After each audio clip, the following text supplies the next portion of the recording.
अमरावती येथील बेलोरा विमानतळाचे काम पूर्ण झाले असून 31 मार्च 2024 पासून प्रवासी विमानसेवा सुरू करण्याचे सरकारचे नियोजन आहे, अशी घोषणा राज्याचे उपमुख्यमंत्री आणि अर्थमंत्री अजित पवार यांनी आपल्या अर्थसंकल्पीय भाषणात केल्यानंतर अमरावतीत आनंद व्यक्त केला जात आहे।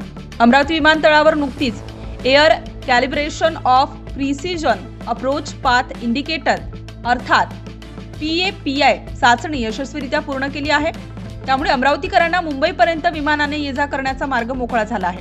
अमरावती विमानतळावरून विमान उड्डाण करण्यासाठी नागरी विमान वाहतूक महासंचालनालयाकडून DGCA परवानगी मागण्यात आली आहे। ही परवानगी आल्यानंतर इथून नियमित विमान उड्डाण सुरू होईल। दरम्यान अमरावती विमानतळ सुरू झाल्यानंतर त्या अनुषंगाने या भागात उद्योगधंदे रोजगाराच्या संधी निर्माण होण्याची शक्यता आहे।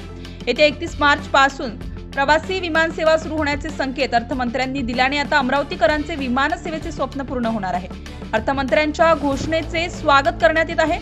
अमरावती विमानतळावर नवीन धावपट्टी तयार करण्यात आली आहे, तसेच अत्याधुनिक तंत्रज्ञान वापरण्यात आले आहे।